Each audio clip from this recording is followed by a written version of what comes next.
Hi ಎಲ್ರಿಗೂ ನಮಸ್ಕಾರ, welcome back. ಹೇಗಿದ್ದೀರಾ ಎಲ್ಲರೂ? ಚೆನ್ನಾಗಿದ್ದೀರಾ ಅಂತ ಭಾವಿಸ್ತೀನಿ. ಬನ್ನಿ ಇವತ್ತಿನ ವ್ಲಾಗ್ನ ಸ್ಟಾರ್ಟ್ ಮಾಡೋಣ. ನೋಡ್ತಾನೆ ಸಮ್ಮರ್ ಹಾಲಿಡೇಸ್ ಮುಗ್ದೇ ಹೋಯಿತು, ಸ್ಕೂಲ್ ಸ್ಟಾರ್ಟ್ ಆಗೋಯಿತು. ನಮ್ಮ ಚಿನ್ನಿಗೆ ಇವತ್ತು ಫಸ್ಟ್ ಡೇ ಸ್ಕೂಲು. ಬೆಳಗ್ಗೆನೇ ಎದ್ಬಿಟ್ಟು ಅವಳಿಗೆ ಇಷ್ಟ ಅಂತ ಪಲಾವ್ ಮಾಡಿದ್ದೆ. ಹಾಗೆಯೇ ಇವಾಗ ರೆಡಿ ಆಗಿದ್ದಾಳೆ ಸ್ಕೂಲ್ಗೆ. ಅದಕ್ಕೆ ಸ್ವಲ್ಪ ತಲೆ ಬಸ್ತಾ ಇದ್ದೆ. 2 ಜಡೆ ಕೂಡ ಹಾಕಿ ಎಷ್ಟೊಂದು ದಿನ ಆಗಿತ್ತು. ಇವತ್ತು 2 ಜಡೆ ಹಾಕಿ ರೆಡಿ ಮಾಡಿ ಸ್ಕೂಲ್ಗೆ ಕಳಿಸ್ತಾ ಇದ್ದೀನಿ. ಪಲಾವ್ ಮಾಡಿದ್ದೆ.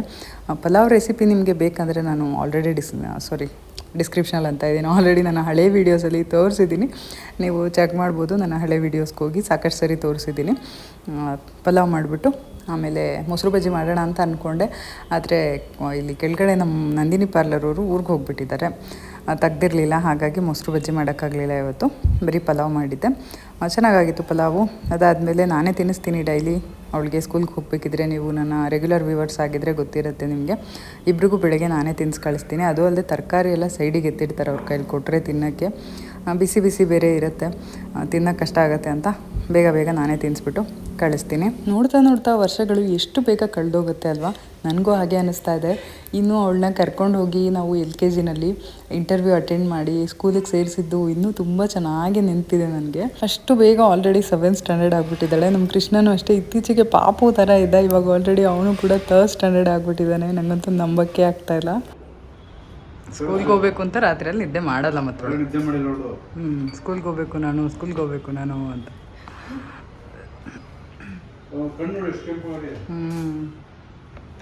ಆಯ್ತಾ? ಇಲ್ಲ ಎತ್ಕೋ ಬೇಗ, ಟೈಮ್ ಆಯಿತು.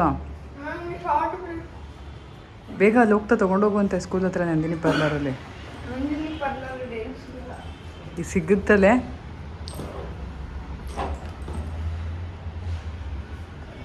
ನೀನೇ ಮನೆದೇನು ಬೇಡ ಅಂತಂದಲ್ಲ, ನಿನಗೆ ಹೊರಗಡೆದು ಜಗ್ ಬೇಕು ಅಂತಂದಲ್ಲ ಇವತ್ತು.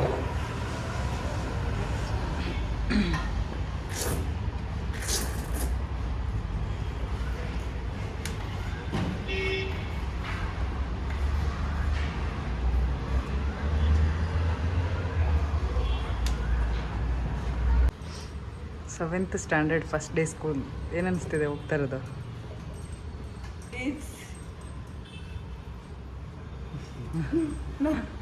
Nothing, same only.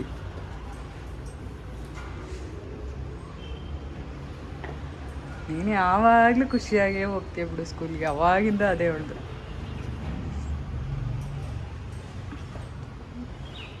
ಸ್ಕೂಲ್ಗೆ ಹೋಗೋದು ಅಂದ್ಬಿಟ್ರೆ ಖುಷಿ ಅವಳಿಗೆ.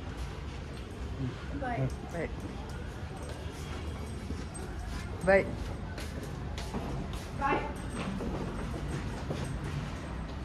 ಇವತ್ತು ನಾನಿಲ್ಲಿ ಇಂಡಸ್ ವ್ಯಾಲಿ ಕಡೆಯಿಂದ ಬಂದಿರೋಂಥ ಒಂದು ಪಾತ್ರೆನ ನಿಮಗೆ ಅನ್ಬಾಕ್ಸ್ ಮಾಡಿ ತೋರಿಸ್ತಾ ಇದ್ದೀನಿ. ಇದು ಬಂದು 3 layer stainless steel biryani pot. Actually ಇದು ತುಂಬಾ ಚೆನ್ನಾಗಿದೆ. 4 ಲೀಟರ್ದು ಡಿಸೈನ್ ಕೂಡ ಅಷ್ಟೇ ಚೆನ್ನಾಗಿದೆ. ನೀವು ನೋಡಿ, ನಿಮಗೂ ಕೂಡ ತುಂಬಾ ಇಷ್ಟ ಆಗುತ್ತೆ. ನೀವೆಲ್ಲರೂ ನನ್ನ ಕೇಳ್ತಾನೆ ಇರ್ತೀರ, ನಿಮ್ಮ ಮನೇಲಿ ಯೂಸ್ ಮಾಡುವಂಥ ಪಾಟು, ಹಾಗೆಯೇ ಕಡಾಯಿ, ಕುಕ್ಕರು, ಇದೆಲ್ಲದ್ರ ಬಗ್ಗೆ ಇನ್ಫಾರ್ಮೇಷನ್ ಕೊಡಿ, ಇದ್ರದ್ದು ಲಿಂಕ್ ಎಲ್ಲ ಕೊಡಿ ಅಂತೇಳಿ. ಹಾಗಾಗಿ ನಾನು ಇವತ್ತು ಪಾತ್ರೆನ ನಿಮ್ಮ ಎದುರುಗಡೆನೇ ಅನ್ಬಾಕ್ಸ್ ಮಾಡ್ತಾ ಇದ್ದೀನಿ. ಇಂಡಸ್ ವ್ಯಾಲಿಯವರ ಎಲ್ಲ ಪ್ರಾಡಕ್ಟ್ಸೂ ಟಾಕ್ಸಿನ್ ಫ್ರೀ ಆಗಿರುತ್ತೆ. ಯಾವುದೇ ರೀತಿ ಕೆಮಿಕಲ್ ಯೂಸ್ ಮಾಡೋದಿಲ್ಲ ಅವರು ಪ್ರಾಡಕ್ಟ್ನ ತಯಾರು ಮಾಡೋದಕ್ಕೆ. ತುಂಬಾ ಹೆಲ್ತ್ ಬೆನಿಫಿಟ್ ಇರುತ್ತೆ ಇದರಲ್ಲಿ. ಸ್ಟೀಲ್ ಕೂಡ ಅಷ್ಟೇ ತುಂಬಾ ಒಳ್ಳೆಯದು. ಯಾವುದೇ ರೀತಿಯಾದಂಥ ಅಲ್ಯೂಮಿನಿಯಂ ಪಾತ್ರೆಗಳನ್ನ ಯೂಸ್ ಮಾಡೋದಕ್ಕಿಂತ ನಾವು ಸ್ಟೀಲ್ ಹಾಗೆಯೇ ಕ್ಯಾಸ್ಟ್ ಐರನ್ನ ಯೂಸ್ ಮಾಡಿದ್ರೆ ತುಂಬಾ ಆರೋಗ್ಯಕ್ಕೆ ಒಳ್ಳೆಯದು. ಇಂಡಸ್ ವ್ಯಾಲಿಯವರು ಕ್ಯಾಸ್ಟ್ ಐರನ್ ಪ್ರಾಡಕ್ಟ್ಸಲ್ಲಿ ಹಾಗೂ ಸ್ಟೀಲ್ ಪ್ರಾಡಕ್ಟ್ಸಲ್ಲಿ ಎಕ್ಸ್ಪರ್ಟ್ ಅಂತಲೇ ಹೇಳ್ಬೋದು. ಪ್ಯಾಕೇಜಿಂಗ್ ಕೂಡ ಅಷ್ಟೇ ತುಂಬಾ ಚೆನ್ನಾಗಿತ್ತು. ಯಾವ ಪಾತ್ರೆನ ಹೇಗೆ ಯೂಸ್ ಮಾಡಬೇಕು ಅಂತ ಕೂಡ ಅವರು ಯೂಸರ್ ಮ್ಯಾನ್ಯುವಲ್ನ ಕಳಿಸ್ತಾರೆ. ಅದರಲ್ಲಿ ಪ್ರತಿಯೊಂದು ಇನ್ಫಾರ್ಮೇಷನ್ ಕೂಡ ಇರುತ್ತೆ. ಇಂಡಸ್ ವ್ಯಾಲಿಯಲ್ಲಿ ಆಲ್ರೆಡಿ ಸಾಕಷ್ಟು ಆಫರ್ಗಳು ನಡೀತಾ ಇದೆ. ನನ್ನ ಒಂದು ಕೂಪನ್ ಕೋಡ್ ಕೂಡ ನಾನು ನಿಮಗೆ ಡಿಸ್ಕ್ರಿಪ್ಷನಲ್ಲಿ ಮತ್ತು ಸ್ಕ್ರೀನ್ ಮೇಲೆ ಕೊಟ್ಟಿರ್ತೀನಿ. ಅದನ್ನು ಕೂಡ ಯೂಸ್ ಮಾಡಿದ್ರೆ ನಿಮಗೆ ಎಕ್ಸ್ಟ್ರಾ 12% ಡಿಸ್ಕೌಂಟ್ ಸಿಗುತ್ತೆ. ನೀವು ಕೂಡ ನಿಮಗೆ ಇಷ್ಟ ಆದರೆ ಈ ಪ್ರಾಡಕ್ಟ್ನ ಬೈ ಮಾಡಿ. ಪಾತ್ರೆ ಅಂತೂ ತುಂಬಾ ಚೆನ್ನಾಗಿತ್ತು. ನಾನಿವತ್ತು ಬಿಸಿಬೇಳೆಭಾತ್ ಮಾಡೋಣ ಅಂತ ಅಂದ್ಕೊಂಡಿದ್ದೀನಿ. ಇದು 1 ಪಾಟ್ ರೆಸಿಪಿ ಮಾಡೋದಕ್ಕೆ, ಬಿರಿಯಾನಿ ಮಾಡೋದಕ್ಕಾಗಿರ್ಬೋದು, ಎಲ್ಲದಕ್ಕೂ ಚೆನ್ನಾಗಿದೆ. ಸಾಂಬಾರು ಮಾಡೋದಕ್ಕೆ ತುಂಬ ದೊಡ್ಡದಾಗಿದೆ. ಇದು 4 ಲೀಟರ್ಸ್ದು. ಇದಕ್ಕೆ ಗ್ಲಾಸ್ ಲಿಡ್ ಕೂಡ ಕೊಟ್ಟಿದ್ದಾರೆ. ಅದು ಕೂಡ ತುಂಬಾ ಕ್ಯೂಟ್ ಅನಿಸ್ತಾ ಇದೆ. ಪಾತ್ರೆ ಕೂಡ ಅಷ್ಟೇ, ಶೇಪ್ ತುಂಬ ಚೆನ್ನಾಗಿದೆ, ನೋಡೋದಕ್ಕೂ ಚೆನ್ನಾಗಿದೆ. ಹಾಗೆಯೇ ಇವತ್ತು ನಾನು ಇದರಲ್ಲಿ ಬಿಸಿಬೇಳೆಭಾತ್ ಕೂಡ ಮಾಡ್ತಾ ಇದ್ದೀನಿ. ಬನ್ನಿ, ಅದರ ರೆಸಿಪಿ ಕೂಡ ನಿಮ್ಮ ಜೊತೆ ಶೇರ್ ಮಾಡ್ಕೊಳ್ತೀನಿ. ಮೊದಲನೇದಾಗಿ ಇವತ್ತು ನಾನು ಮನೆಯಲ್ಲೇ ಬಿಸಿಬೇಳೆಭಾತ್ ಪೌಡರ್ ಹೇಗೆ ಮಾಡೋದು ಅಂತ ತೋರಿಸ್ತಾ ಇದ್ದೀನಿ. ಮೊದಲು ನಾನಿಲ್ಲಿ ಅದಕ್ಕೆ ಬೇಕಾಗಿರೋಂಥ ಇಂಗ್ರೀಡಿಯೆಂಟ್ಸ್ನ ತೊಗೊಂಡಿದ್ದೀನಿ. ಕಾಳುಮೆಣಸು, ಮೆಂತ್ಯ, ಚಕ್ಕೆ, ಲವಂಗ, ಜೀರಿಗೆ, ಗಸಗಸೆ, ಹಾಗೆಯೇ ಉದ್ದಿನಬೇಳೆ, ಕಡಲೆಬೇಳೆ, ಧನಿಯಾ ಬೀಜ ಹಾಗೂ ಒಣಮೆಣಸಿನ್ಕಾಯಿ. ಇದರ ಮೆಜರ್ಮೆಂಟ್ನ ನಾನು ಸ್ಕ್ರೀನ್ ಮೇಲೆ ಕೊಟ್ಟಿರ್ತೀನಿ, ಯಾವುದ್ಯಾವುದು ಎಷ್ಟೆಷ್ಟು ತೊಗೊಂಡಿದ್ದೀನಿ ಅಂತ ಹೇಳಿಬಿಟ್ಟು. ಹಾಗೆಯೇ ಒಣಕೊಬ್ಬರಿ ಮತ್ತು ಕರಿಬೇವು ಇಷ್ಟು ತೊಗೊಂಡಿದ್ದೀನಿ. ಈಗ ಇದನ್ನು ಚೆನ್ನಾಗಿ ಫ್ರೈ ಮಾಡ್ಕೊಳ್ಳೋಣ. ಆ್ಯಕ್ಚುಲಿ ನಾನು ಫ್ರೈ ಮಾಡ್ಕೋಬೇಕಿದ್ರೆ ವೀಡಿಯೋನ ಆನ್ ಮಾಡಿಲ್ಲ, ಸ್ಟ್ಯಾಂಡ್ ಹಾಗೆ ಇಟ್ಬಿಟ್ಟಿದ್ದೀನಿ. ಅದು ಫ್ರೈ ಮಾಡಬೇಕಿದ್ರೆ ವೀಡಿಯೋ ಆಗಿದೆ ಅಂತ ಅಂದ್ಕೊಂಡಿದ್ದೀನಿ, ವೀಡಿಯೋನೇ ಆಗಿಲ್ಲ ಅದು. ಈ ಕಡೆ ನಾನು ಅಕ್ಕಿ ಮತ್ತು ಬೇಳೆ ಎರಡೂ ಒಂದೇ ಸಮವಾಗಿ ಬೇಯಿಸಿಟ್ಕೊಂಡಿದ್ದೀನಿ. ಅದನ್ನು ಫಸ್ಟೇ ಮಾಡಿಬಿಟ್ಟಿದ್ದೆ, ಹಾಗಾಗಿ ನಾನು ವೀಡಿಯೋ ಏನು ತೊಗೊಳೋದಕ್ಕಾಗಿರಲಿಲ್ಲ. ಅಕ್ಕಿ ಮತ್ತು ಬೇಳೆ ಎರಡೂ ಒಂದೇ ಅಳತೆನಲ್ಲಿ ತೊಗೊಂಡು ನಾನು ಬೇಯಿಸಿ ಇಟ್ಕೊಂಡಿದ್ದೀನಿ. ಒಂದು ಕಪ್ನ ತೊಗೊಂಡಿದ್ದೀನಿ. ಸ್ವಲ್ಪ ಮಾಡಿದ್ರೆ ಜಾಸ್ತಿ ಆಗಿಬಿಡುತ್ತೆ ಬಿಸಿಬೇಳೆಭಾತ್, ಹಾಗಾಗಿ ಸ್ವಲ್ಪನೇ ಮಾಡಿದ್ದೀನಿ. ಆಗಲೇ ತೋರಿಸಿರುವಂಥ ಎಲ್ಲ ಇಂಗ್ರೀಡಿಯೆಂಟ್ಸ್ನು ನಾನು ಈ ರೀತಿ ಡ್ರೈ ರೋಸ್ಟ್ ಮಾಡಿ ಇಟ್ಕೊಂಡಿದ್ದೀನಿ. ಒಂದು ತಟ್ಟೆನಲ್ಲಿ ಹಾಕಿದ್ದೀನಿ. ಇದು ಚೆನ್ನಾಗಿ ಸ್ವಲ್ಪ ತಣ್ಣಗಾಗಲಿ, ಬಿಸಿ ಇದ್ದಂಗೆ ರುಬ್ಬಿದ್ರೆ ಅಂಟುತ್ತೆ. ಹಾಗಾಗಿ ಇದನ್ನು ಸ್ವಲ್ಪ ತಣ್ಣಗಾಗೋಕ್ಕೆ ಬಿಡೋಣ. ಅಷ್ಟರಲ್ಲಿ ನಾವು ಈ ಕಡೆ ತರಕಾರಿ ಎಲ್ಲ ಕಟ್ ಮಾಡಿ ಇಟ್ಕೊಂಡಿರೋದನ್ನು ಫ್ರೈ ಮಾಡಿಕೊಂಡು ಸ್ವಲ್ಪ ಬೇಯಿಸ್ಕೋಬೇಕು. ಅದನ್ನು ಮಾಡೋಣ. ಆ್ಯಕ್ಚುಲಿ ಡ್ರೈ ರೋಸ್ಟ್ ಮಾಡಬೇಕಿದ್ರೆ ನಾನು ವೀಡಿಯೋ ಮಾಡ್ಕೊಳ್ಳೋದಕ್ಕೆ ಇಟ್ಟಿದ್ದೀನಿ ಸ್ಟ್ಯಾಂಡು, ಬಟ್ ಆನ್ ಮಾಡಿಲ್ಲ ನಾನು ವೀಡಿಯೋ, ಹಾಗಾಗಿ ಅದು ಕ್ಯಾಪ್ಚರ್ ಆಗಿಲ್ಲ. ಇನ್ನು ಡ್ರೈ ರೋಸ್ಟ್ ಮಾಡ್ಕೊಂಡಿರೋದೆಲ್ಲ ತಣ್ಣಗಾಗಲಿ. ಅಷ್ಟರಲ್ಲಿ ನಾವು ಈ ಕಡೆ ಒಂದು ಪಾತ್ರೆನ ಇಟ್ಕೊಳ್ತಾ ಇದ್ದೀನಿ. ಇದು ಇಂಡಸ್ ವ್ಯಾಲಿಯಿಂದ ಹೊಸ ಪಾತ್ರೆ ತೊಗೊಂಡಿದ್ನಲ್ಲ, ಅದೇ ಪಾತ್ರೆನಲ್ಲೇ ಇವತ್ತು ಮಾಡ್ತಾ ಇರೋದು. ಪಾತ್ರೆ ಸ್ವಲ್ಪ ಬಿಸಿ ಆದಮೇಲೆ ಅದಕ್ಕೆ ಒಂದು 2 ಟೇಬಲ್ ಸ್ಪೂನಷ್ಟು ಎಣ್ಣೆ ಹಾಕಿ, ಒಂದು ಸ್ವಲ್ಪ ಸಾಸಿವೆ ಹಾಕಿ, ಸಾಸಿವೆ ಸಿಡಿದಾದ ನಂತರ ಈರುಳ್ಳಿ ಮತ್ತು ಒಂದು ಸ್ವಲ್ಪ ಕರಿಬೇವಿನ ಸೊಪ್ಪನ್ನ ಹಾಕಿದ್ದೀನಿ. ಇದು ಎರಡು ಸ್ವಲ್ಪ ಒಂಚೂರು ಬೇಯ್ಕೊಂಡಿದ್ದಾದಮೇಲೆ ನಾವಿಲ್ಲಿ ಒಂದೇ ಟೊಮೆಟೊನ ತೊಗೊಂಡಿದ್ದೀನಿ. ಮೀಡಿಯಮ್ ಸೈಜ್ ಆದರೆ ಒಂದು ತೊಗೊಳ್ಳಿ, ಚಿಕ್ಕ ತೊಗೊಂಡಿದ್ದೆ ನಾನು, ಹಾಗಾಗಿ 2 ಹಾಕಿದ್ದೀನಿ. ಅಂದರೆ ಟೊಮೆಟೊ ರೇಟ್ ಜಾಸ್ತಿ ಆಗಿಬಿಟ್ಟಿದೆಪ್ಪ, 40 ರುಪೀಸ್ ಆಗಿದೆ ಟೊಮ್ಯಾಟೊ ರೇಟು.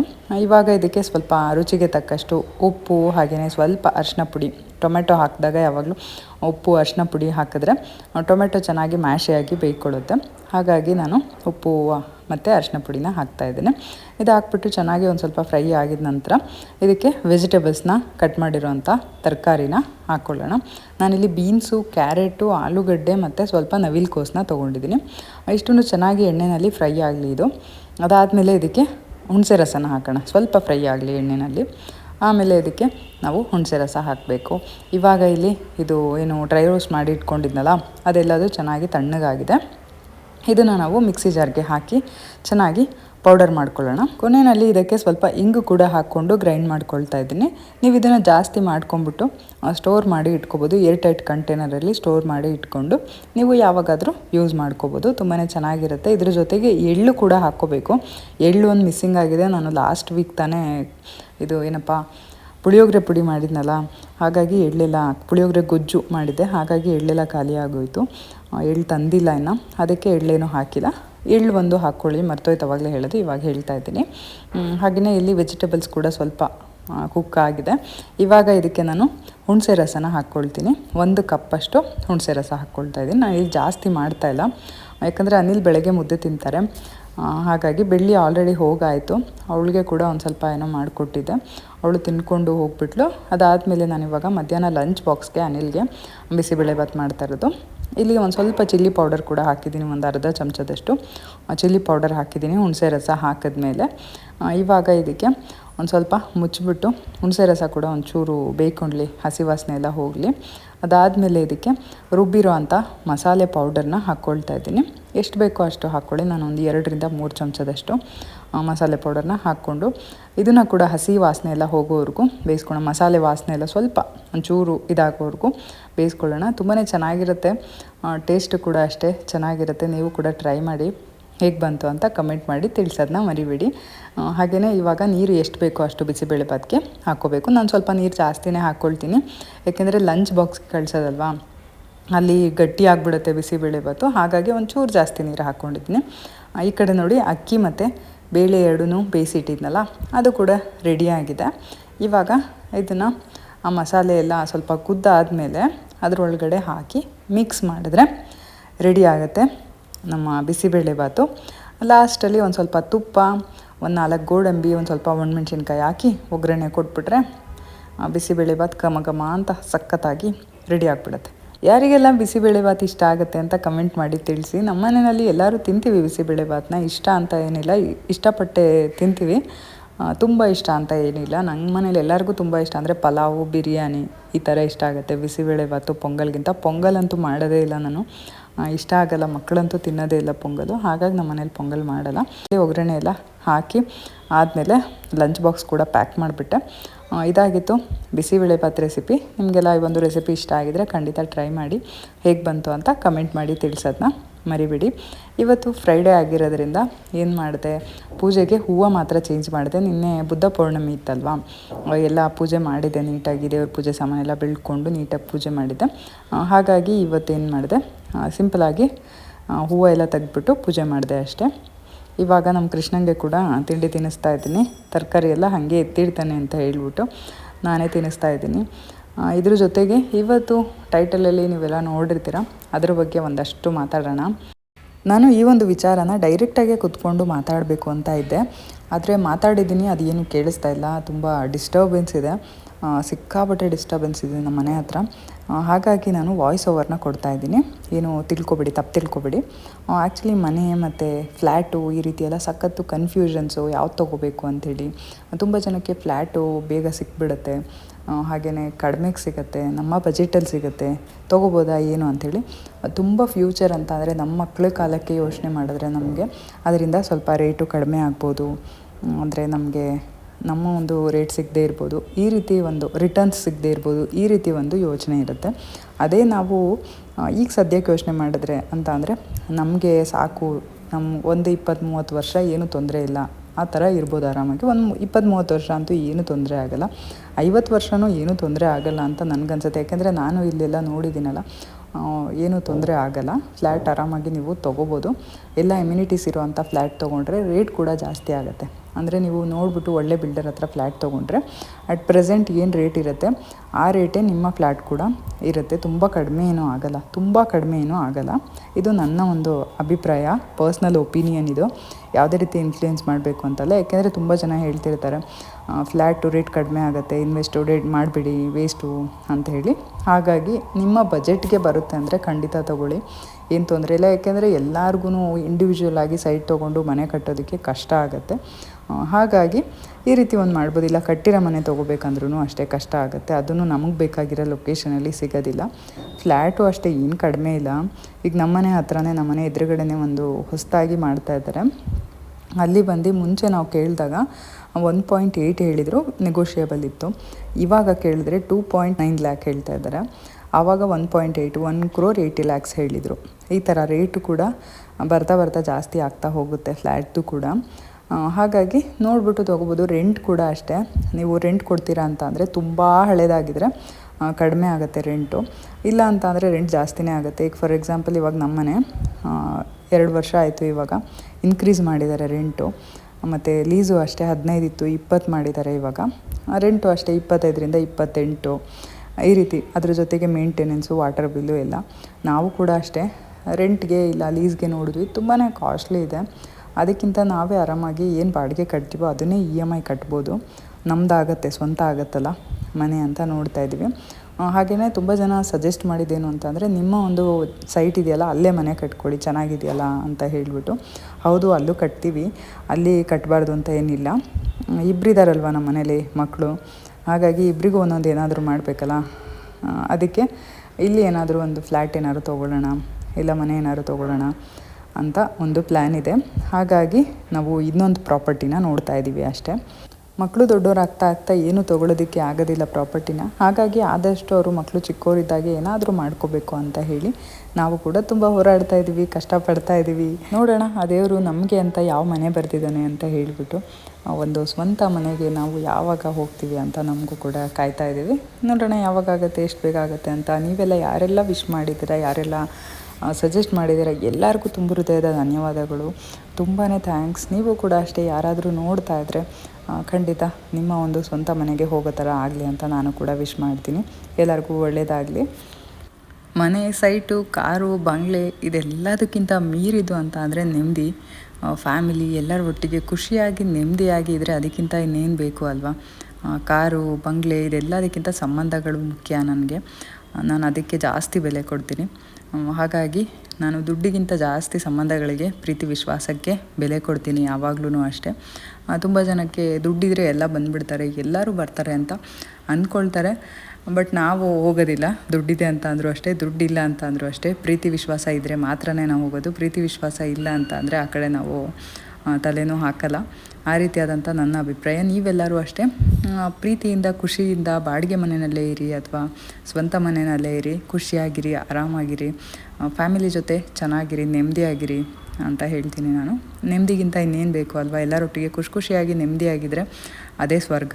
ಬಾಡಿಗೆ ಮನೆ ಆಗಲಿ ಸ್ವಂತ ಮನೆ ಆಗಲಿ. ಏನಂತೀರಾ ನೀವೆಲ್ಲರೂ ಹೇಳಿ, ಕಮೆಂಟ್ ಮಾಡಿ ತಿಳಿಸಿ. ನಾನು ಹೇಳಿದ್ದು ಸರಿ ಅಂತ ಅನ್ನಿಸ್ತಾ ನಿಮಗೆ ಏನು ಅಂಥೇಳಿ. ಯಾರಿಗಾರು ಬೇಜಾರಾಗಿದ್ದರೆ ಈ ವಿಷಯದಿಂದ ಸಾರಿ, ನಾನು ಯಾರಿಗೂ ಬೇಜಾರು ಮಾಡಬೇಕು ಅಂತ ಏನು ಹೇಳಿಲ್ಲ ಇದನ್ನು. ತುಂಬ ಜನ ಹೇಳ್ತಿರ್ತಾರೆ ಈ ವಿಷಯನ, ದುಡ್ಡಿದ್ರೆ ಬಿಡು ಎಲ್ಲರೂ ಬಂದುಬಿಡ್ತಾರೆ, ಯಾರು ರಿಲೇಷನ್ಸ್ ಆಗಿರ್ಬೋದು, ಫ್ರೆಂಡ್ಸ್ ಆಗಿರ್ಬೋದು, ದುಡ್ಡಿದ್ರೇ ಎಲ್ಲ ಅಂತ ಎಲ್ಲ ಸಾಕಷ್ಟು ಜನ ಮಾತಾಡ್ತಿರ್ತಾರೆ. ಹಾಗಾಗಿ ವಿಚಾರನ ಹೇಳಿದೆ ಅಷ್ಟೇ. ಹಾಗೆಯೇ RBI ಲೇಔಟಲ್ಲಿ ಇರೋವಂಥ ಯಾರಾದರೂ ಬ್ರೋಕರ್ ನಂಬರ್ ಕೊಡಿ ಅಂತ ಕೇಳ್ತಾಯಿದ್ರಿ. ಅದು ನನಗೆ ಮೇಲ್ ಮಾಡಿ ನಾನು ನಿಮಗೆ ಶೇರ್ ಮಾಡ್ತೀನಿ, ಓಕೆನಾ? ಯಾರಿಗೆ ಬೇಕೋ ಅವರು ಡಿಸ್ಕ್ರಿಪ್ಷನಲ್ಲಿ ನನ್ನ ಮೇಲ್ ID ಇರುತ್ತೆ, ಅದಕ್ಕೆ ಮೇಲ್ ಮಾಡಿ, ಇಲ್ಲ ಇನ್ಸ್ಟಾಗ್ರಾಮಲ್ಲಿ ಮೆಸೇಜ್ ಮಾಡಿದ್ರು ಕೂಡ ನಾನು ಆ ಮೆಸೇಜ್ನ ಕೊಡ್ತೀನಿ ನಿಮಗೆ. ಅದಾದ ನಂತರ ನಾನಿವತ್ತು ಈ ಪಾತ್ರೆ ತೊಳೆದು ಇಟ್ಟಿರೋದಿದೆಯಲ್ಲ, ಇದು ಏನಂತಾರೆ ಇದಕ್ಕೆ, ಪಾತ್ರೆ ತೊಳೆದಿಡೋದು, ಇದಕ್ಕೆ ಏನಂತಾರೆ ಅಂತಲೇ ಹೆಸರೇ ಮರ್ತೋಯ್ತು ನನಗೆ ಆ್ಯಕ್ಚುಲಿ. ಇದನ್ನು ತುಂಬ ಜನ ಕೇಳ್ತಾಯಿದ್ರಿ, ಸ್ಟೀಲ್ದು ಬ್ಯಾಸ್ಕೆಟು. ಇದು ಕೂಡ ಅಷ್ಟೇ ತುಂಬಾ ಚೆನ್ನಾಗಿದೆ. ನಾನು ಇದನ್ನು ಅಮೆಝಾನಲ್ಲಿ ತರಿಸಿದ್ದು, ಇದ್ರದ್ದು ರಿವ್ಯೂ ಮಾಡಿ ಅಂತ ಕೇಳಿದ್ರಿ. ನಾನು ವೀಡಿಯೋಸೇ ಕಡಿಮೆ ಮಾಡಿಬಿಟ್ಟಿದ್ನಲ್ಲ, ಹಾಗಾಗಿ ನಾನು ಇದ್ರ ಬಗ್ಗೆ ಏನೂ ಮಾತಾಡೋಕ್ಕಾಗಿರಲಿಲ್ಲ. ಈ ಒಂದು ಬ್ಯಾಸ್ಕೆಟ್ ಬಂದುಬಿಟ್ಟು ಸ್ಟೈನ್ಲೆಸ್ ಸ್ಟೀಲು, ಹಾಗೆಯೇ ಸ್ಪೂನ್ ಇಡೋದಕ್ಕೆ ಒಂದು ಚಿಕ್ಕದು ಪ್ಲಾಸ್ಟಿಕ್ ಬಾಕ್ಸ್ ಕೊಟ್ಟಿದ್ದಾರೆ. ಹಾಗೆಯೇ ಇದ್ರ ಕೆಳಗಡೆ ನೀರು ಸೋರೋದಕ್ಕೆ ಕೂಡ ಒಂದು ಪ್ಲಾಸ್ಟಿಕ್ಕು ಇದು ಕೊಟ್ಟಿದ್ದಾರೆ, ಪ್ಲೇಟ್ ಥರ ಕೊಟ್ಟಿದ್ದಾರೆ. ತುಂಬ ಜಾಸ್ತಿ ಏನು ಕೆಳಗಡೆ ಸೋರೋದಿಲ್ಲ. ಒಂದು ಸ್ವಲ್ಪ ಸೈಡಲ್ಲಿ ಪಾತ್ರೆ ತುಂಬ ಜಾಸ್ತಿ ಆದರೆ ಸೈಡಲ್ಲಿ ಸ್ವಲ್ಪ ಸುತ್ತ ಸೋರುತ್ತೆ, ಅದು ಬಿಟ್ಟರೆ ಸ್ವಲ್ಪ ಪಾತ್ರೆ ಇದ್ದರೆ ತುಂಬಾ ಚೆನ್ನಾಗಿದೆ. ಎಷ್ಟು ಪಾತ್ರೆ ಬೇಕಾದ್ರೆ ಹಿಡ್ಸತ್ತೆ ಇದು. ನಮ್ಮ ಮನೇಲಿ ಎಷ್ಟೊಂದು ಪಾತ್ರೆ ಬಿದ್ದಿರುತ್ತೆ, ಅಷ್ಟು ಪಾತ್ರೆನೂ ಇದು ಹಿಡ್ಸತ್ತೆ. ತುಂಬ ದೊಡ್ಡದು ಇದು, ತುಂಬ ಚೆನ್ನಾಗಿದೆ. ನಿಮ್ಗೆ ಏನಾದ್ರು ಇದ್ರ ಲಿಂಕ್ ಬೇಕಂದರೆ ಕೇಳಿ, ನಾನು ನೆಕ್ಸ್ಟ್ ಬ್ಲಾಗಲ್ಲಿ ಕೊಡ್ತೀನಿ. ಹಾಗೆಯೇ ಇವಾಗ ಎಲ್ಲ ಕೆಲಸ ಮುಗೀತು. ನಮ್ಮ ಚಿನ್ನೂನ ಕರ್ಕೊಂಡು ಬರೋದಕ್ಕೆ ಹೋಗ್ತಾ ಇದ್ದೀನಿ. ಸ್ಕೂಲ್ ಇವತ್ತು ಹಾಫ್ ಡೇ, ಬೇಗ ಬಿಡ್ತಾರೆ.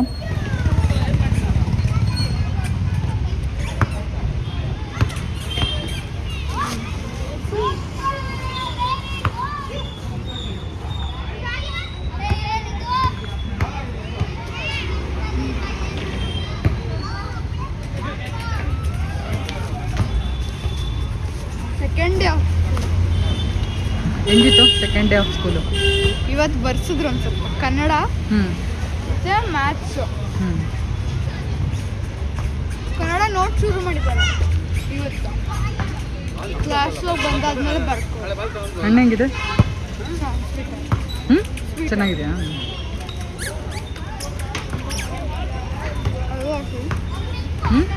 ಅದರೊಳಗೆ ಕುಂತೀನಿ. ಯಾಕೆ ಮಲ್ಕೊಂತೀಯ ನೀನು ಸುಬ್ಬ? ಯಾಕೆ ಮಲ್ಕೊಂತೀಯ ಸುಬ್ಬ ನೀನು? ಸ್ಕೂಲ್ಗೆ ಹೋಗಲ್ಲ ನೀನು? ಹೋಗ್ಬೇಕು. ಬೇಡ ಬಿಡು, ಏನಕ್ಕೆ ಹೋಗ್ತೀಯಾ? ನಂಗೆ ಆಟ ಆಡಬೇಕು. ಆಟ ಆಡಬೇಕಾ? ಆಟ ಆಡೋಕ್ಕೆ ಸ್ಕೂಲ್ಗೆ ಹೋಗೋದು? ಸ್ಕೂಲಲ್ಲಿ ಓದಕ್ಕೆ ಹೋಗಲ್ಲ ನೀನು? ಸ್ವಲ್ಪ ಏನು ಓದಿಲ್ವಲ್ಲ ರಜದಲ್ಲಿ? ಹೋಗು, ನಿನಗೆ ಅಂಡ ಮೇಲೆ ಬಾರಿಸ್ತಾರೆ ಮ್ಯಾಮ್. ಏನೂ ಓದಿಲ್ವಲ್ಲ ರಜದಲ್ಲಿ? ಸ್ನೇಹ ಮ್ಯಾಮೇ ಈ ಸರಿನೋ ನನಗೆ? ಸ್ನೇಹ ಮ್ಯಾಮೇ ಈ ಸರಿನೋ? ಹಾಂ, ಹೋದ್ ಸರಿ ಇದ್ರಲ್ಲ ಅವರೇ, ಇವಾಗ ಈ ಸರಿನೂ ಸ್ನೇಹ ಮ್ಯಾಮೇ ನಿಮಗೆ. ಯಾಕೆ ಅಂದರೆ ಮ್ಯಾಥ್ಸ್ ಟೀಚರ್ ಅವರು. ಅವರೇ ಮ್ಯಾಥ್ಸು ಸೈನ್ಸ್ ಎಲ್ಲ ತೊಗೊಳೋದು, ಕ್ಲಾಸ್ ಟೀಚರ್.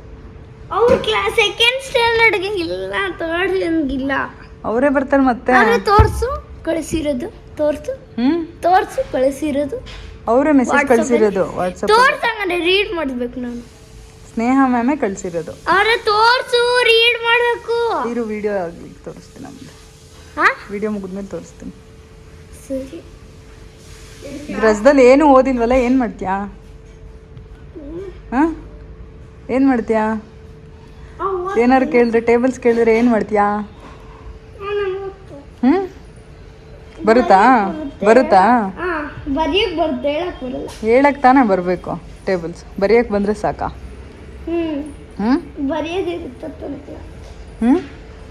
ಬರೆಯೋದಿರುತ್ತೆ. ಮಂಡೆಯಿಂದ ರೆಡಿಯಾಗಿ ಸ್ಕೂಲ್ಗೆ ಹೋಗಕ್ಕೆ. ಶುಭು ಶುಭು ಶುಭು ಶುಭು. ಹೊಸ ಶೂಸ್ ಹಾಕೊಂಡು.